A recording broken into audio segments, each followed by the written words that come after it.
In this video, I want to go over some motocross race tips for beginners. What's up, Rad family? I'm Dakota Freeman, and welcome to the Rad Adventure Dude channel. It's going to be so important that when we want to learn how to race motocross that we learn these tips to keep us as safe as possible when out on the track. Whenever we're out on the tracks, there's going to be a lot of different riders out there and a lot of different riding levels as well. So to keep you safe, make sure you always hold your line. What do I mean by this? Holding your line means if you're coming over a jump or going around a corner, that you're not necessarily switching from an outside line to an inside line, or if you're going over that jump, you're not going from one side of the track to another side of the track, that you are coming into a rut or a corner and you hold that line all the way around the corner. More importantly though, when we're going over a jump, if you're not jumping the jump, as you're rolling the jump, make sure you hold that same line all the way through to the landing and that you don't cut across the track. A rider may be coming up behind you and see where you're at on the track and actually be jumping this jump next to you.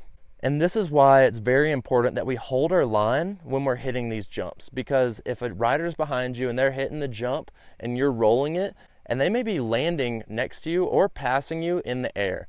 So to make sure that you don't get landed on or anything crazy like that happen, as long as you hold your line and where you're at, the riders that are coming up behind you will be able to adjust to you, and this will really make sure that you stay safe when learning how to race motocross as a beginner.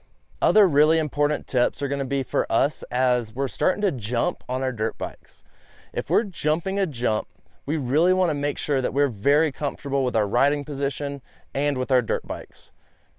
Because as we jump on our dirt bikes, especially when we're learning, it can be very awkward and it can be very easy for us to get out of control.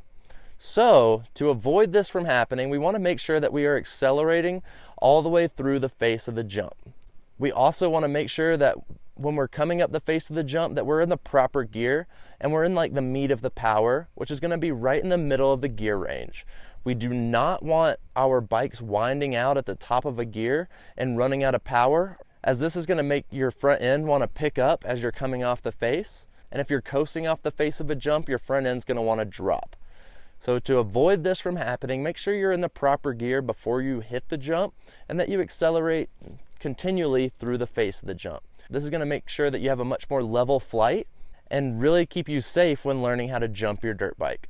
You really want to make sure that when we're landing on our dirt bikes that we're landing with our rear wheel first and that you're landing with the throttle on. The throttle being on when you land actually provides acceleration, smoothing out your landing, also straightening you out if you're landing sideways or anything like that. So whenever you're learning how to jump on your dirt bike, make sure you're always in a good centralized location on your bike and your riding position to give you a good even flight and that you don't land either too far on the front or too far on the back. If you do come off this jump and you need to adjust in the air, there's a couple different things that we can do. You can either grab a handful of throttle and that's going to help pick your front wheel up and level you out that way. Or if your front end's too high, you can actually pull in your clutch and hit the rear brake, and that's going to drop the nose of your dirt bike and level you out as well. Just make sure that you're always landing with the throttle on no matter what else is going on, as this is really going to make sure that you stay safe and straighten you out whenever you're landing. And when we're cornering on our dirt bikes, we really want to make sure that we're focusing on our riding position. Cornering, especially when we're learning how to race motocross, is going to be the most important part for every rider. Cornering is going to be where we make up time, we can pass people, and this will also really make sure that we get around corners faster to be able to set up for jumps coming out of corners. So when we're hitting corners like this, we want to focus on sliding our body weight forward on the dirt bike. Being forward on the dirt bike is going to make sure that we have the proper control over the front end. And even if you're coming around this corner and your back end begins to break loose as you're getting on the throttle, as long as you're up on front of your dirt bike with your elbows up and you're pointing your front wheel exactly in the direction you need to go, it doesn't matter what the back end of the dirt bike's doing, as it's going to follow your front end around the corner. And then as you're coming out of the corner and you go from leaning your bike over to standing it back up, everything's going to begin to straighten back out as you apply throttle. The next part of this that I want to go over is going to be our braking when coming into a corner. When we're braking coming into a corner, this is the best way to set up to pass another rider or to outbrake your competition and truly get around the track in the fastest way possible. Now, since we're racing motocross and really wanting to get the most out of our dirt bike and stop the bike in the fastest way here, we really want to focus on using our front brake. Our front brake is going to be so important to actually stopping the bike in the fastest way possible.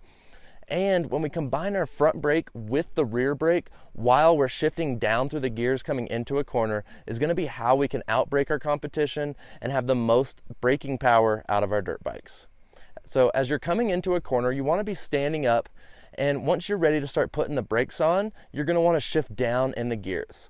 Once you shift down in the gears and you let the clutch back out, you're going to feel the engine brake take over, and this is going to be an excellent way to help slow your dirt bike down while you're using your brakes. Really focusing 90% on your front brake and 10% on your rear brake, this is going to just make sure that you have the most stopping power possible. Then once you get into the corner, you can now sit down and get back on the throttle and really get around this corner as fast as possible. If you haven't hit that subscribe button yet, make sure you hit that and ring the bell so you don't miss out on any of my future dirt bike riding tips. The next motocross race tips that I want to cover for beginners is going to be our riding position. Our riding position is going to be so important to becoming the best rider we can possibly be and actually becoming a better motocross rider. We really want to make sure that we can stand on our dirt bikes, and this is really going to help us keep the bike as smooth as possible, and we can avoid bumps while we're riding. This way the dirt bike can take the abuse, and our legs are really going to help give us another suspension from the dirt bike so our body doesn't take the abuse. Also, we need to know that when we're applying throttle, that our body weight's naturally going to want to get pushed back on the dirt bike. Then as we put on our brakes, it's naturally going to want to push you forward as well. Compensating for this, and when you apply throttle, being able to use your upper body to hold your body weight more forward is just going to make sure that you don't have to fight the dirt bike and that it throws you too far back. Also, using your upper body when you're applying your brakes to where it doesn't throw your body weight forward and you can actually keep yourself a little bit further back on the bike is going to give you more traction to your tires and help you brake in a much better way. This is also important because when we do apply throttle, it's going to want to pick up the front wheel, and keeping our body weight forward is going to help keep that front wheel on the ground so we don't do any accidental wheelies. Also, as we're applying a lot of front brake, it's going to want to do the exact opposite. And then just keeping our weight back on the dirt bike a little bit is just going to keep our back end on the ground while we're using our brakes like this. The last motocross race tips that I want to go over is going to be about the start. When we're on the starting line, we really want to make sure we get our body weight as far forward as possible and that we're very comfortable with using the clutch and the throttle. We are also going to want to make sure that we add in using the front brake while we're using both these other controls. This way we can let the clutch out to the point of motion, we can apply throttle and pull in our front brake to load the front end of the dirt bike up, and then as soon as the gate drops, release the clutch and the front brake, and this is going to get you going in motion as fast as possible down that starting line. Are you still looking for more dirt bike riding tips? I'm always here. I've made a full dirt bike riding course over on my website that's going to walk you through being a complete beginner and take you to an advanced rider mastering the tracks and trails. Also, I give away a free dirt bike guide on my website as well, so go check it out. All you have to do is sign up for my newsletter and I'll send it right to you. If this video helped you, make sure you like this video, drop some comments down below, and ask me any other questions that you have. If you haven't hit the subscribe button yet, make sure you hit that and ring the bell so you don't miss out on any of my future dirt bike riding tips. After that, you can watch my next video right here. Stay rad, and I'll see you over there.